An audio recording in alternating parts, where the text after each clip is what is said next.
everybody on this rainy day. Why don't I just, I'll open it for questions. Sure. First, the few days have gone by. I mean, what have these days been like preparing for Kentucky? Have you talked to your old friends that you mentioned on Saturday night? Do you have plans set up? Just what have these days been like in preparation for your return? Um, our focus the last few days has been us. So we haven't done that stuff. We'll start today and tomorrow, worrying about Kentucky. I'm trying to make sure we are organized, that we understand what we're trying to do, that there's no confusion, so our kids could be aggressive and go play. Um, but today will be a day that we do spend time, and probably normally don't watch tape this early, but there's some things I may want them to watch from our practice of what we were doing good and what we've got to do in this game. But yeah, we've done a lot of that stuff was us, and trying again to just keep building these kids up. It's hard. They've lost some games that you know all of us could have done something different. And so that affects us a little bit. But got a great group of kids, great group of kids. And obviously, you got three kids like yourself who will be going back to. I mean, have you had any conversations with Adu, DJ, and Big Z, or will there be any conversations about, just playing through those emotions a little bit Yeah, I'll Saturday? do that today, where the four of us will sit down. But let me just say this. Um, there'll be some emotions now walking into Rupp Arena. There will be. For me, you're not going to erase from my mind what we've done there. You can't erase history. It's what it was for them last year. Some of the stuff we did was, and they were all part of it.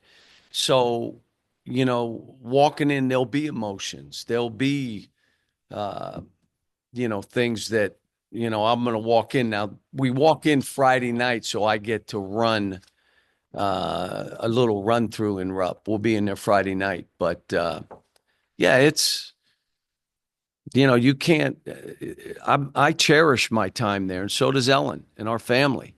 Great friends, um, lifelong friends they'll be. Now, I want you to understand, even my friends are Kentucky fans. They grew up with Kentucky, and they're going to be Kentucky fans. Now, I hope they have Red Sox on, but that's what it is. And, I look forward to walking in the building and, as an opposing coach, I'm the opposing coach. In my time, I don't remember them ever cheering an opposing coach. So if that, I'm fine. All I know is the fans, they're terrific. They were terrific during our run. They're engaged. Um, and my guess is they're going to be really engaged on Saturday. Is Ellen traveling with you this week? No, she's not. She's under the weather. Coach, along those lines with those three guys, you mentioned there's going to be emotion. In your experience through the years, can that be a good thing, a bad thing? Kind of what's the balancing act there when there's an emotional side of it? You just got to explain and talk to them about what the beginning will be like. There'll be some anxiety. There's going to be.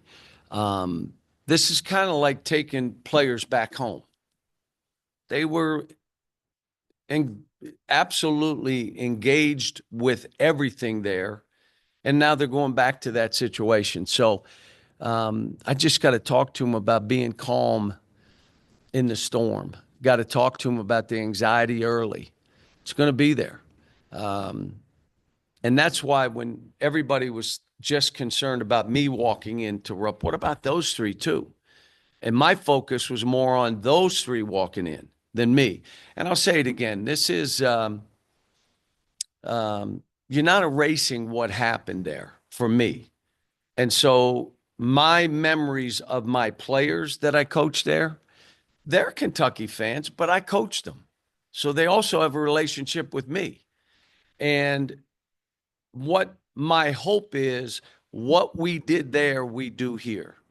Now, in league play, we're off to a little slower start than I thought we'd be, but that's all right. Let's grow from this. Let me grow from this. We want to do the same here, have the same stuff with players, the accomplishments, competing for championships and all this stuff. Want to do it here. But all of us walking in, yeah, it's going to touch us. It's going to be emotional. Am I looking forward to it? It's the next game for me, yet there's going to be some added stuff, seeing friends, being around people that I care about, that I love, having thoughts of walking in and seeing that place. Yeah, it'll be different. I've got a little bit of an off-topic question, but Hunter just announced yesterday the reseating plan for Bud Walton. I know you don't have any control over ticket prices, but with it came for a pretty significant increase for maybe the families of 4 or 5 or 6. I'm curious, with given your blue-collar background, is there any concern about maybe pricing out those kind of families? I've been through 3 of these now, and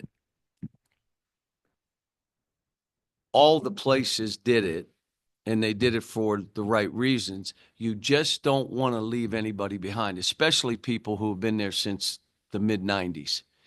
And Hunter has been on this. This is not a process that was 6 months. This is years in the making. And I think he really thought it through. Like, if you have a seat, you're going to have a seat. So you may have to move a little bit, but you're going to have your ticket. And that's what he told me. And I said, that's we just can't forget about those people who have been there and had their father there, their grandfather there, that, have been big and supporters of this program. And I think the administration's got that, and they know it. It's painful, to be honest. It's painful. And again, 3 different places. UMass, I think we did it at Kentucky.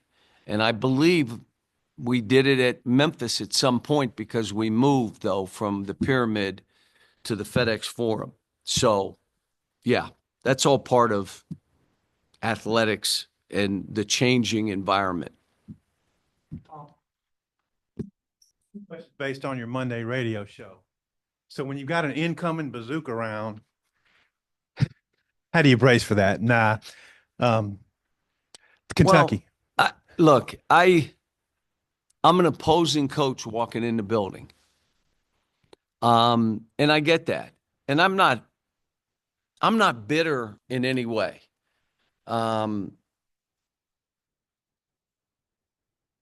What I did was right for me and my family, but it was also right for Kentucky.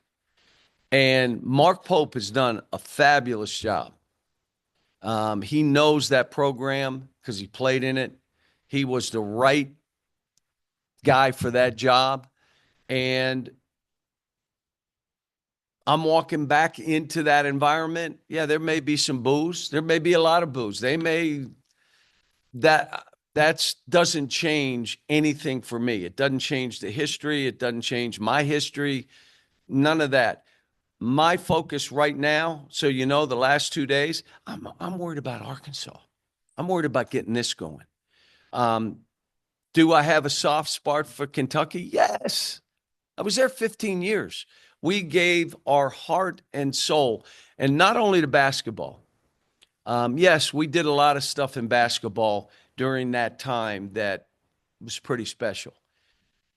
But we also were involved in communities when there were flooding, when there were hurricanes. Superstorm Sandy, we did stuff. Stuff happened in Houston, different things within our state. Ellen and I did things that we didn't want in the paper, that you just did with people that we knew or people that we felt we needed to help. So, and I want to do the same here. I mean, there you had the tornadoes up in Rogers. We were up there. The governor was there. I cheat this seat if I don't get involved in those things. And I said the same thing when I was at Kentucky. Coach, current roster, what's the scouting report on these guys? They're good. He's got them playing in a way they got to play to win. They play hard. They shoot threes. They spread the court. He's got them playing good. He's got, and they're playing in a confident way. So he's done a good job with them. Lack of consistency from your front court. How concerning has that been? We need more from our front court. We do. But, you know, we got the guys. Jonas is still getting over that surgery. If you ask me, I'd tell you he's 90%, maybe less. TB has shown signs, Trevin has shown signs of being as good as anybody in the country. And Z has an impact on the game. Just got to play lower, be in there playing harder, longer. We do need to throw those guys the ball. We've worked on it. So, yes, we need to throw them the ball. But, you know, we're creating good shots for each other. We just let's hope a bunch of them are dropping. Coach, I was going to ask you about Carter Knox. What have you seen from his growth since his role's kind of grown a little bit? And then what do you need to continue to see? I'm really, really proud of him because freshmen come in with an idea of what this is, and this is going to be easy. And he came and we talked. He said, this is way harder than I thought it would be. Yes. And then helping him define how he should play. Can he shoot the three? Yeah. But he's a physical offensive rebounder, driver, great free throw shooter, get fouled, and then make some threes. He defends. He's physical. He has really made strides. But, you know, I could say the same with Billy. I've had players, and we played so fast and were so aggressive on defense, and then you ask them to stop and shoot a free throw. So my teams historically have been just okay shooting free throws. With Billy, he is so aggressive defensively, diving on the floor, blocking a shot. He flies up and down, but then he's got to slow down. You can play fast, but you cannot be in a hurry. And he's in a hurry sometimes, but he's learning. In yesterday's practice, we scrimmaged a bunch, and he had some turnovers because, again, that's too fast. Slow down. And that's part of what we've got to do here. And I'm liking the team. Wish we had a few more wins, but this is a good group of kids, and they've stuck together. Our last game, our fans it was ridiculous. They were on it. They were in it. The place was packed. We just got to stay that way, and let's see if we can start breaking through on some of these games. Does the lack of a midweek game maybe help for the preparation and handle the emotions playing a team like Kentucky? Maybe. You know, maybe we went through it, but we played on Wednesday, and Oklahoma had the week off. But we played Wednesday. Kentucky played Tuesday, and we had the week off. So they have a day off and a couple days to prepare. It's a little different than what we went through. But, you know, we needed to catch our breath. But you catch your breath to go into Rupp Arena. And then will you talk to the freshmen that were, you know, committed to Kentucky with you before they came and followed you? Like what the emotions will be like for them? Well, Billy and Carter, you know, we'll have a conversation. Boogie obviously won't be playing in the game, but yeah, it's all I can keep saying. I come back to my memories and my fond memories and the experience there. I cherish, will always cherish what we did there. What the UMass, the Memphis, the Kentucky. Let's do that here. Let's get this and let's start some new memories. But the slow start in the league, in this league, which is I mean, and everybody now you're seeing you're getting dinged. It's what it is. This league is going to be one of those leagues at the end of the year. Going to have a lot of teams in the NCAA tournament. We just got to fight to get back on that side. Obviously, you know, Brad spent a lot of his life in Lexington, played for you there. Now he's on staff here. What do you imagine this is like for him going back there? He and Tyler Ulis, the same. I mean, you know, Tyler's memories and Brad's memories of their time there, they cherish them. We do. I mean, it's a special place, just like Arkansas is a special place. So they're going to go in. I think they're a little bit different than DJZ, who were there last year, and Adu. But so it should be for all of us. There's no, I'm mad at no, I had a great run. And now they're good. And again, there have been 5 different coaches that have won national titles at Kentucky. We've had 2 here, and I would be a third, but I did it at Kentucky. That means the bones of that program are always going to be there. It's there. And I took over. There was a struggle, so I took over a program, but the bones were there. And so I would say the same here. What Coach Sutton did here, what Coach Richardson did here, that's whose shoulders you stand on here. Coach, back when Kentucky was struggling, you came in, you were able to get them going again. You spoke about going back and seeing a lot of people who you feel so closely to. When you expect the fan base to be, I know fans tend to, cheer a little bit, but wouldn't they be enthusiastic about your return in your own mind? I don't expect that. And if it happened, I'd be like, wow, but I'm not expecting it. And not because of anything other than I'm the opposing coach now.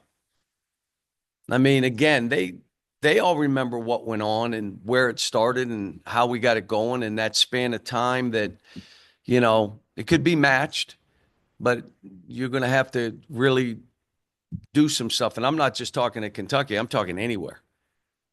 And so, yeah, it's however that is, believe me, my focus is going to be on my team to give us the best chance to be able to play that game, compete at a high level, and be there at the end where you have a chance. And then just on that note, you mentioned trying a couple different things in practice. Maybe what's 1 or 2 things you feel comfortable saying you think you worked do on differently? We worked on some pressing stuff. We worked on a 1-3-1 zone. We worked on a box and 1. We've done different things. Talked about your front court earlier. Jonas only played 9 minutes this last game, and you mentioned after that you wanted somebody in to rim protect. You also mentioned the fact that he's only about 90% less, but even if he is only 90%, what are the things that he needs to do better between last game against Oklahoma and this game against Kentucky to increase those minutes? 2 days ago in practice, he was really good. And yesterday he was okay. So here's what I would say.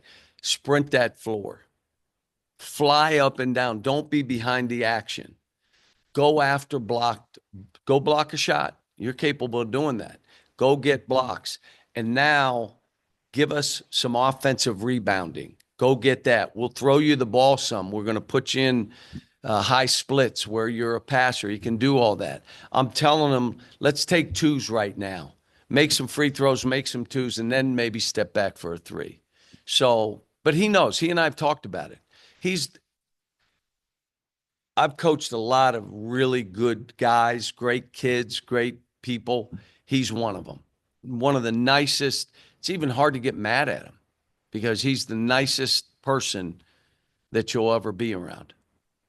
The other thing I wanted to ask you about, you mentioned on your show Monday about contacting former kids. And the reason you did that was to make sure that they got all their paperwork filed so they could get their NIL money. Then we bring up earlier today, rising ticket prices, things like that. For the fans that might be worried about getting priced out, what needs to be done? What needs to get NIL under control so we're not in a situation where fans who've been coming to games forever and ever finally just say to heck with it and stay at home? First of all, again, this is what I've been told, that Hunter's making sure that if you have a ticket, you will have seats in this building. That's done. The NIL, we'd have to have a long conversation of where that goes and what it does. And again, I'll be honest, I'm so focused on this team right now. The only reason I spent time, I knew there was a deadline Friday. So 95% of the players that I hit me back. And that was about 30 of them. That, yes, I'm in. Thanks for reminding me. Hope you're well. Nothing that a couple W's won't cure was my text back. But it's, yeah, you know, my background. So, you know, where my mind and heart is. And painful to go through this, though. Coach, you've mentioned the past couple games about hunting free throws, last 3 games, really, and there's been some discrepancies in, Missouri, not many, and then Georgia a lot. Is anything changing in terms of y'all's play and getting to the line, or is it just a different whistle night You'd today? have to watch it, and that's what reporters do. They've changed in what we've done, or they're not. They're playing the same way. They're just not getting to the line as much. That would be you guys. The whole thing for me, folks, whatever you call it this end, just do the same. And then I don't say anything. You can't call a foul on a shooter and they do the little arm touch and hip and that, and you don't call any of them. You can't do that. Okay, my guy did foul. Just call it down this end now. They call a reach in foul on my guy. My comment will be, all right, now we're watching down this end. Now they don't call it 3 times down there. Then I'm a little more aggressive because all I want is whatever you're doing here, do down there. How about this? I've had some guys that it was a poorly officiated game, but I wouldn't say anything. You know why? It was poorly officiated on both ends. Both ends. So, okay, then you can deal with it. I haven't watched the video, but I've just been notified Coach Pitino sent a message to the Kentucky faithful 10 minutes ago asking them not to boo you. Thoughts on that from Coach Pitino? That's nice of him to do, but it's look, those fans are so engaged. Like these fans. Those fans travel. If you're doing well, they're crazy. If they're doing poorly, they're just as engaged. So I was there 15 years. I love the fans there. But they're engaged.